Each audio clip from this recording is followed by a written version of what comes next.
Hello friends, स्वागत है आप सभी का मेरे channel Shiv to influence journey पर। माय लविंग ट्विन सोल्स, आप सबों को बहुत बहुत प्यार एवं आभार। जितने भी नए सोल मेरे इस चैनल पर आए हुए हैं, मैं सभी का स्वागत करती हूँ। डीएम अपनी डीएफ का स्टैंड क्यों नहीं लेते हैं? प्रियो, ये क्वेश्चन अधिकांश डीएफ के द्वारा पूछा जाता है। जिस प्रकार डीएम डीएफ को इग्नोर करके किसी और को चूज़ कर लेते हैं, मैरिज कर लेते हैं, चले जाते हैं, वो ऐसा क्यों करते हैं? डीएफ में इतना ज़्यादा साहस होता है कि वो अपने प्यार के लिए पूरी दुनिया से लड़ने के लिए तैयार होती है, लेकिन वही साहस डीएम क्यों नहीं ला पाते? वो क्यों अपने डीएफ का साथ नहीं देते? उनका स्टैंड क्यों नहीं लेते? दुनिया से क्यों नहीं लड़ते? ये बातें अधिकांश लोगों के दिमाग में होंगी। आज मैं इसी टॉपिक पर वीडियो बना रही हूँ। हो सकता है आप में से बहुत से लोगों को आंसर मिल जाए। तो ये वीडियो बहुत ही इम्पोर्टेंट है, इसे अंत तक देखिए। आइए जानते हैं इसके विषय में कुछ ऐसे पॉइंट्स जो आपको इस जर्नी के विषय में और विशेषकर आपके डीएम के मानसिकता के विषय में कुछ ऐसी महत्वपूर्ण जानकारियाँ देंगी जिसे आपको जानना जरूरी है। फर्स्ट पॉइंट, डीएम की डिज़ाइनिंग। जिस प्रकार इस ट्विन फ्लेम जर्नी में कहा जाता है कि डीएम और डीएफ एक ही सोल है, पर दोनों को अलग अलग तरह से डिज़ाइन किया गया है, क्योंकि ये दो तरह की एनर्जीज हैं। लेकिन डीएम वास्तव में आपके अंदर ही है, वो आपकी ही एनर्जी है, जिसे पहले अपने अंदर देखना है, समझना है। जहाँ पर डीएफ बहुत ज़्यादा इमोशनल है, स्पिरिचुअल है, दिल से ज़्यादा काम करती है, दिल की ज़्यादा सुनती है, छोटी छोटी बातों में ट्रिगर हो जाती है, ओवर थिंकिंग करती है। लेकिन इसके विपरीत डीएम बहुत ज़्यादा लॉजिकल है, मनी माइंडेड है, कैरियर के पीछे, दुनियावी चीज़ों के पीछे वो भागते रहते हैं। वो दिल से ज़्यादा दिमाग की सुनते हैं और दिमाग उनको 3D की चीज़ों के पीछे भगाता है। तो यहाँ पर जब डीएफ ये कहती है कि हम अपने डीएम से इतना प्यार करते हैं, तो वो इसे क्यों नहीं समझते? हम अपने सारे इमोशंस एक्सप्रेस कर देते हैं, लेकिन वो अपने दिल की बात नहीं बताते। वो इसलिए क्योंकि डीएम को इस तरह से डिज़ाइन किया गया है कि वो चाहे कितना भी आपके बारे में सोचे, वो कभी भी उसे एक्सप्रेस नहीं करेंगे, क्योंकि वो इमोशनल नहीं होते। उनका दिल, उनकी आत्मा चाहे कितना भी उन्हें बताए, वो उस पर विश्वास नहीं करते, क्योंकि वो सबसे ज़्यादा अपने माइंड की सुनते हैं, और वो है लॉजिकल, दुनियादारी। इसीलिए उनको फ़र्क नहीं पड़ता। जिस प्रकार आप एक ही बात को बार बार सोचते रहते हैं, ओवर थिंकिंग करते रहते हैं कि मैंने उनसे इतना प्यार किया, उन्होंने मुझसे प्यार क्यों नहीं किया, लेकिन इन बातों का उन पर कोई फ़र्क नहीं पड़ता, क्योंकि वो लॉजिकल हैं। उनका माइंड उन्हें कुछ और कहता है, क्योंकि दिल से ज़्यादा वो दिमाग की सुनते हैं। तो इसी तरह से कि डीएम को अलग तरह से डिज़ाइन किया गया है, उनकी मानसिकता भी अलग होती है। सेकंड पॉइंट है रिस्पॉन्सिबिलिटी, जिम्मेदारियाँ, या कहें कि जिम्मेदारियों का बोझ जो डीएम पर सबसे ज़्यादा होता है। घर, परिवार, समाज, यानी कि जो कुछ उनको करना है अपने लोगों के लिए, क्योंकि डीएम सबसे ज़्यादा अपने घर परिवार के बारे में सोचते हैं कि मैं ज़्यादा से ज़्यादा कमाऊं तो उनको ज़्यादा खुशी दे सकता हूं, सुख दे सकता हूं, सुख सुविधाएं दे सकता हूं। और इसीलिए वो ज़्यादा अपने कैरियर के बारे में सोचते हैं, अपने गोल के बारे में सोचते हैं, अपनी सर्विस, अपने बिजनेस के बारे में सोचते हैं कि मैं जितना ज़्यादा पैसा कमाऊंगा उतना ज़्यादा मैं अपने लोगों को खुशी दे पाऊंगा। और इसीलिए वो एक सिटी से दूसरी सिटी, एक कंट्री से दूसरी कंट्री जाने के लिए भी तैयार हो जाते हैं। वो रिस्क टेकर होते हैं, उनको किसी बात से डर नहीं लगता। और इसी वजह से बहुत से डीएम अदर कंट्रीज़ में सर्विस के लिए भी चले जाते हैं। तो यहाँ पर डीएम की जो रिस्पॉन्सिबिलिटी है अपने घर के लिए, वो बहुत ज़्यादा होती है। वो अपने घर के बारे में, अपने घर के लोगों के बारे में बहुत ज़्यादा सोचते हैं।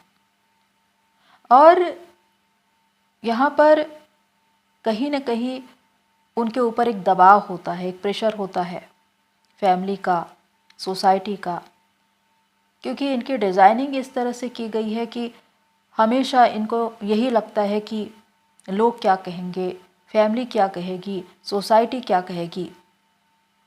इसीलिए जब इन पर शादी का दबाव आता है तो वो डीएफ को रिजेक्ट करके किसी और को चूज़ कर लेते हैं बड़ी आसानी से। अब यहाँ पर अगर डीएफ ये कहे कि इतनी आसानी से डीएम किसी और को कैसे चूज़ कर लेते हैं, क्या इनको फ़र्क नहीं पड़ता? तो इसकी वजह है लॉजिकल होना, क्योंकि ये दिल से ज़्यादा सोचते ही नहीं, विचार ही नहीं करते, दिल की सुनते ही नहीं, ये दिमाग की सुनते हैं, लोगों की सुनते हैं, क्योंकि इनके सबकॉन्शियस माइंड की प्रोग्रामिंग इस तरह से हुई है। इसी वजह से ये अपने लोगों की सुनते हैं। भले ही इनको तकलीफ़ होती है डीएफ से अलग होकर, हर्ट भी होते हैं, लेकिन इनके अंदर यही बातें होती है कि चलेगा, किसी भी तरह हम चला लेंगे, कैसे भी ज़िंदगी गुजर जाएगी।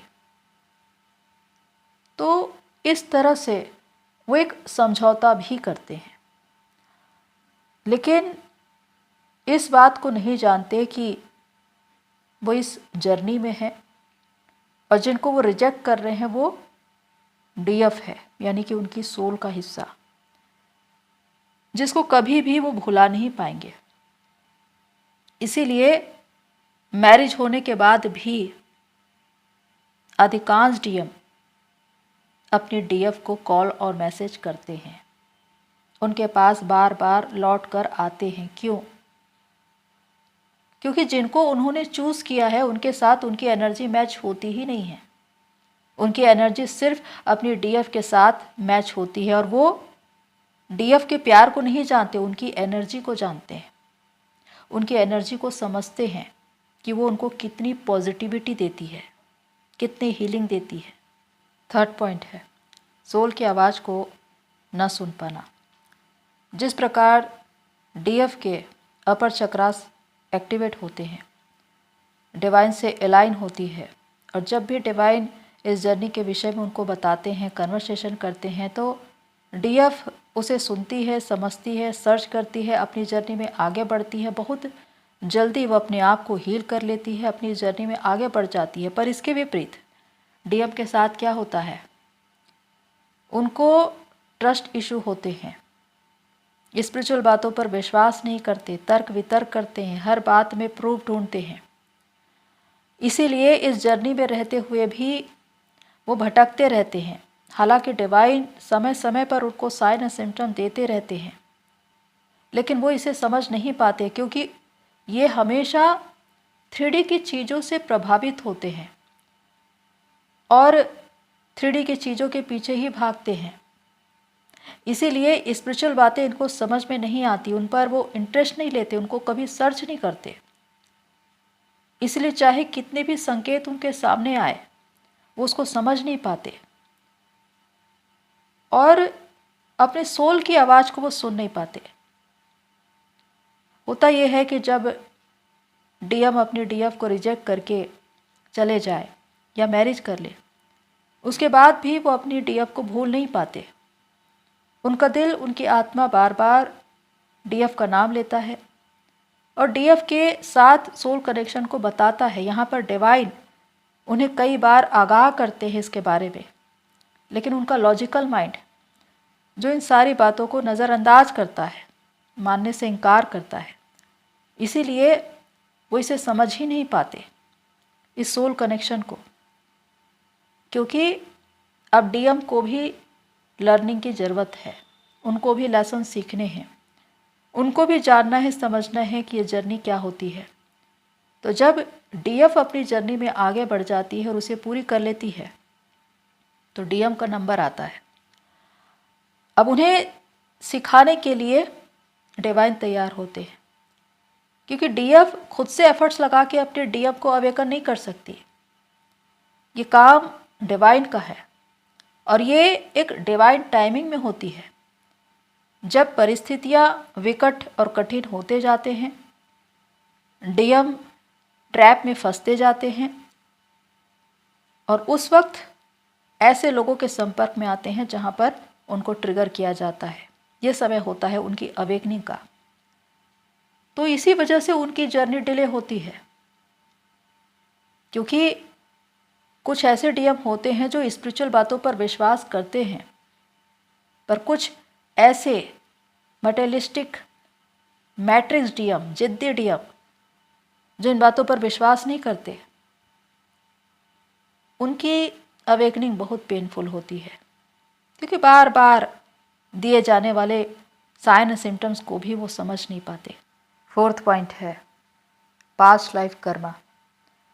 जब डीएफ ये कहती है कि डीएम इतनी आसानी से किसी और से मैरिज कैसे कर सकते हैं, तो इसके पीछे भी एक कारण है, उनका पास्ट लाइफ कर्मा। अगर उनका पास्ट लाइफ कर्मा है तो उनको इस बर्थ में मैरिज करनी ही पड़ेगी, फिर चाहे वो फैमिली वालों के प्रेशर में आकर करे या खुद के निर्णय से, लेकिन वो एक कर्मा अकाउंट में फंसेंगे ही फंसेंगे, क्योंकि उनको भी लेसन लेने हैं, उनको भी सीखना है इस जर्नी को, इस सोल कनेक्शन को, और अपने कर्मास क्लियर करने हैं। क्योंकि जब तक वो अपने कर्मास रिमूव ना कर दे तब तक वो वहाँ से छूट नहीं सकते। और कर्मा तो वो है जो बर्थ बाय बर्थ आपका पीछा करते ही रहते हैं। अगर इस बर्थ में आपने उसे रिमूव नहीं किया तो नेक्स्ट बर्थ में वो आएगा। तो ये सारा दुख जो है, ये सारे बंधन, वो सिर्फ कर्मा के ही हैं। और विशेषकर ट्विन फ्लेम्स कर्मा बैगेज लेकर आते हैं, पास्ट लाइफ के अलग, इस बर्थ के अलग। तो सबसे ज़रूरी है कि उस कर्मा को ही रिलीज़ किया जाए। तो यहाँ पर अपने अपने तरीके से वो क्लियर किया जाता है। अब चाहे आप ध्यान, मेडिटेशन, साधना करें या ना करें, स्पिरिचुअल प्रैक्टिस करें या ना करें, क्योंकि डीएम तो कभी भी इनर वर्क करते नहीं, इसीलिए उनका कर्मा अलग तरह से रिलीज़ होता है। तो यहाँ पर जो मैरिज की बात है, चाहे वो डीएम की हो या डीएफ की, किसी अलग पार्टनर से, ये एक पास्ट लाइफ कर्मा है जिसको आपको पे करना ही पड़ेगा। 5th पॉइंट है कार्मिक बंधन का बोझ। जिस प्रकार डीएम हमेशा एक कार्मिक बंधन में बंधे हुए दिखाई देते हैं, एक ट्रैप में दिखाई देते हैं, जहाँ पर उनके साथ रहने वाले कोई भी लोग, चाहे उनकी फैमिली के लोग हों, सोसाइटी के लोग हों, उनके रिलेटिव्स हो, बॉस हो, फ्रेंड्स हो या उनकी वाइफ, कोई भी कार्मिक की एनर्जी में आ सकता है। भले ही वो पहले एक सोलमेट की तरह दिखाई दे, लेकिन कुछ समय के बाद वो कार्मिक की तरह क्यों लगने लगते हैं? क्योंकि अब डीएम की अवेकनिंग शुरू हो चुकी है। अगर डीएम को डीएफ के द्वारा एनर्जी नहीं मिल रही है, वो एनर्जी लेवल पर ड्रेन हो रहे हैं, तो फिर वो कार्मिक के बंधन में फंसेंगे।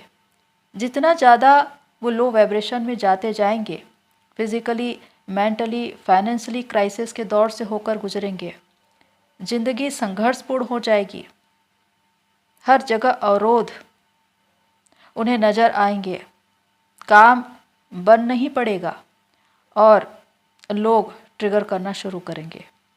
ये वो दौर है जब उनकी अवेकनिंग शुरू होती है। तो ये एक ऐसा ट्रैप है जिसमें वो फंसते चले जाते हैं। और यहाँ पर उनकी मानसिकता कि ट्रू लव उनको समझ में ही नहीं आता और वो हमेशा ट्रू लव की तलाश में ही रहते हैं। वो ट्रू लव डीएफ की शक्ल में उनके पास आया, लेकिन उन्होंने उसे स्वीकार नहीं किया। उनकी आत्मा उसे महसूस कर रही है, लेकिन माइंड, दिमाग उसे मानने से इनकार करता है। तो उनको लगता है कि ऐसा प्यार वो कहीं और उनको मिलेगा, इसीलिए वो अलग अलग कनेक्शन में जाते हैं। हर जगह उन्हें आजमाते हैं कि वो प्यार उन्हें मिल जाए, क्योंकि ये प्यार उनको सुकून देता है, शांति देता है। और जहाँ भी जाते हैं वहाँ वैसी चीज़ उनको मिलती नहीं। यहाँ से वो सोचना शुरू करते हैं कि उनके साथ आखिर ऐसा क्यों हो रहा है। एक इंसान उनकी ज़िंदगी में आया और चला गया, लेकिन उनको भुलाना इतना मुश्किल क्यों है। उनके चले जाने के बाद भी वो उनको भुला नहीं पा रहे हैं, उनकी याद बार बार आ रही है। वो उनके पास जाना तो चाहते हैं, लेकिन जा नहीं पा रहे हैं, क्योंकि कार्मिक बंधनों में बंधे हुए हैं। तो इस प्रकार कार्मिक बंधनों का बोझ जो बढ़ता चला जाता है, ट्रस्ट न होने की वजह से वो इन बातों पर विश्वास कर नहीं पाते। इसी वजह से इनकी जर्नी डिले होती है, इनकी अवेकनिंग पेनफुल होती है। 6 पॉइंट है 3D में अवेकन ना होना। एक ऐसा डीएम जो 3D में अवेकन नहीं है, यानी कि वो सिर्फ अपनी डीएफ की एनर्जी को पहचानता है, लेकिन उसके प्यार को नहीं समझता। वो जब भी आता है एक डिज़ायर में आता है, एनर्जी लेता है और डीएफ को ट्रिगर करके चला जाता है। अब कितने ही मामले ऐसे देखे गए जब डीएफ इतनी ज़्यादा हर्ट हुई। जिस प्रकार जो डीएम मैरिज कर चुके हैं किसी और के साथ, जब उनकी डीएफ उनसे मिलने के लिए गई तो वो घर में छिप गए, क्योंकि वो अपनी वाइफ से डरते थे कि उनको लगता है कि उनकी वाइफ उनके कनेक्शन को पहचान ना चाहे। कितने ही ऐसे डीएम जिनके वाइफ ने उनके मोबाइल में डीएफ के साथ उनके मैसेजेस देख लिए। यहाँ पर जब पूछा गया तो डीएम ने पूरी जिम्मेदारी डीएफ के ऊपर डाल दी कि मैं इसमें इन्वॉल्व नहीं हूँ, वही है जो मेरे पीछे पड़ी हुई है। ये सारी बातें डीएफ को कितना हर्ट करती है कि एक ऐसा इंसान जिसके पीछे आप पागल हैं, जो उन्होंने हद तक उनके पीछे भाग रहे हैं, उनसे प्यार करते हैं, दुनिया से भी लड़ने के लिए तैयार हैं, लेकिन वो डरपोक की तरह भाग रहा है।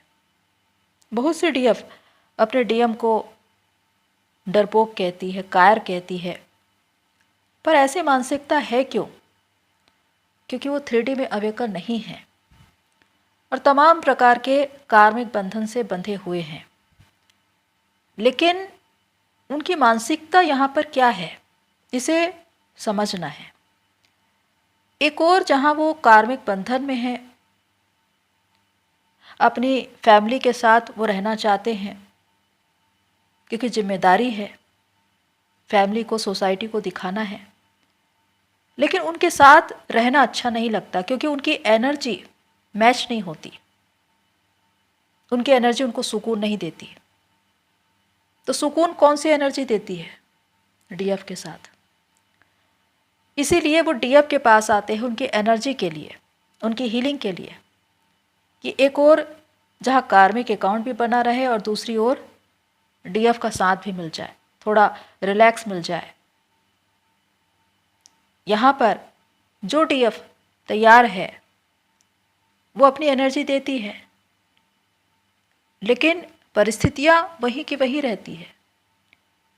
डीएम ऑन ऑफ सिचुएशन में आते हैं, आपसे एनर्जी लेते हैं, चले जाते हैं। तो एक समय के बाद डीएफ भी ये सोचने लगती है कि आखिर यही स्थिति कब तक रहेगी। ये रिश्ता कहाँ तक पहुँचेगा? क्या कभी वो इस रिश्ते को समझ पाएगा, इस सोल कनेक्शन को समझ पाएगा? क्योंकि जब डीएम अपने इस रिश्ते को दुनिया से छिपाते हैं तो डीएफ उतनी ही हर्ट होती है। डीएफ को ये लगता है कि डीएम दुनिया के सामने ये बताए कि हमारा कनेक्शन क्या है, लेकिन डीएम उसे छिपाए फिरते हैं। तो ये सिचुएशन कब तक रहती है कि डीएम अपने इस कनेक्शन को लोगों से, दुनिया से छिपा रहे हैं, कभी भी वो अपनी डीएफ का स्टैंड नहीं ले रहे हैं। ये तब तक रहता है जब तक वो 3D में अवेकन न हो जाए। और इसके लिए ज़रूरी है कि डीएफ अपनी जर्नी में आगे बढ़े, अपने डिज़ायर से ऊपर उठे, क्योंकि जब तक वो डीएम को देख रही है तब तक वो अपनी जर्नी में आगे नहीं बढ़ सकती। इसीलिए उन्हें अपनी जर्नी को पूरा करने की ज़रूरत है ताकि डिवाइन डीएम की अवेकनिंग खुद करवाए। और एक अवेकन डीएम वो होता है जो पूरी रिस्पॉन्सिबिलिटी लेता है, चाहे अपने परिवार की या डीएफ की, और अपने इस कनेक्शन को पूरी दुनिया के सामने, समाज के सामने मानता है, उसे स्वीकार करता है। क्यों? क्योंकि उसमें एक पवित्रता होती है। अगर दोनों ही आत्माएं जागृत हो जाए, चेतना के स्तर पर आगे बढ़ जाए, डिज़ायर से ऊपर उठ जाए, तो प्रेम पवित्र हो जाता है, इतनी ऊंचाई पर उठ जाता है कि कोई इस पर उंगली नहीं उठा सकता, कोई उसका विरोध नहीं कर सकता।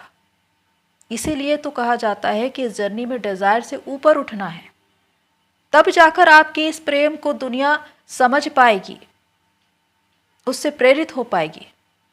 तो पहले ये डीएफ के लिए है कि वो अपनी जर्नी को पूरा करे, तब जाकर डीएम की अवेकनिंग होगी। 7th पॉइंट है दोनों का नज़रिया। यहाँ पर जैसा कि मैंने बताया कि डीएम और डीएफ को अलग अलग तरह से डिज़ाइन किया गया है, इसलिए मानसिकता भी अलग होती है। लेकिन इस जर्नी में जब हम प्रारंभिक स्तर पर होते हैं तो 3D की मानसिकता होती है, डिज़ायर होती है, जिसकी वजह से हम डीएम की तरफ भागते रहते हैं। जब डीएफ ये कहती है कि डीएम ने हमारा स्टैंड नहीं लिया, हमारा साथ नहीं दिया, वो हमें रिजेक्ट कर गए, तो यहाँ पर उनका ये कहना लाजिमी है, क्योंकि यहाँ पर मानसिकता 3D की है। लेकिन जब आप खुद पर काम करते हैं, 5D में अपनी पहुँच बनाते हैं, खुद को हील करते हैं, बैलेंस करते हैं, कंप्लीट करते हैं, तब आपको ये समझ में आता है कि आप अपने ही भीतर कंप्लीट हैं। आपको बाहर उनके पीछे भागने की ज़रूरत ही नहीं है। ये सब कुछ एक भ्रम है, सेपरेशन एक इल्यूज़न है। ट्विन तो आपके ही अंदर है। जब आप खुद पर काम करते हैं तो उन्हें अपने भीतर पाते हैं। तो ये एक नज़रिया है कि आप 3D की मानसिकता में क्या देखते हैं, क्या महसूस करते हैं, और जब 5D में पहुंचते हैं तो आपका नज़रिया, आपकी मानसिकता अलग होती है।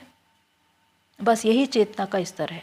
तो प्रियो, यहाँ पर मैंने 7 मेजर पॉइंट्स बताए हैं, जिसके आधार पर आपको ये समझना है कि डीएफ जब ये कहती है कि डीएफ ने उनका स्टैंड क्यों नहीं लिया, उनका साथ क्यों नहीं दिया, तो ये उनकी मानसिकता है, और ये कि 3D में वो अवेकन नहीं है, जिसकी वजह से वो आपको सपोर्ट नहीं कर सकते।